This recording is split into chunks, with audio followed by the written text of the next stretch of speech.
Bismillahirrahmanirrahim. Assalamualaikum warahmatullahi wabarakatuh. Kepada yang saya hormati segenap kaum muslimin dan muslimat yang dimuliakan Allah Subhanahu wa taala. Sampai dengan hari ini 11 hari Masjid Al-Aqsa ditutup oleh Israel. Ditutup total. Tidak ada sholat, tidak ada sholat Jumat, tidak ada sholat taraweh. Akibat alasannya adalah kondisi darurat karena perang. Tahun 2025, tahun lalu, tanggal 13 Juni, saat Israel menyerang Iran. Lalu terjadi perang, Israel pun menutup total Masjid Al-Aqsa. Alasannya darurat, kondisi, keamanan, dan lain-lain. Tapi tempat yang lain tidak ditutup.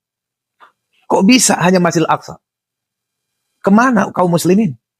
Mana pemerintah Yordania yang mana seharusnya Masjid Al-Aqsa di bawah Kementerian Wakaf Yordania? Kok Yordania diam saja?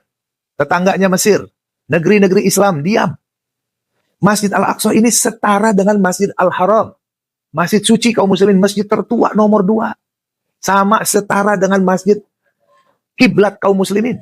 Sama dengan setara dengan Masjid An-Nabawi di Madinah Al-Munawwarah. Sama-sama masjid yang semua ketika kita berangkat ke sana dihitung sebagai pahala. Nabi katakan dalam hadisnya, la tushaddur rihal illa ila thalathati masajid.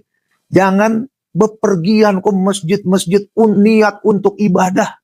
Dengan susah payah, dengan berkorban banyak, macam-macam begitu, mengerahkan tenaga energi yang luar biasa, kecuali pada 3 masjid. 3 masjid ini, Masjidil Haram, Masjid Nabawi, dan Masjid Al-Aqsa. Perginya kita, tenaganya, biayanya, semua diganjar oleh Allah Ta'ala. 3 masjid suci kaum muslimin. Sekarang ditutup Israel. Lalu pemerintah kita membuka hubungan dengan Israel. Membuka karpet merah untuk membuka pabrik-pabrik ataupun perusahaan-perusahaan di Indonesia. Mengelola lahan-lahan ataupun juga alam SDA-nya Indonesia. Luar biasa.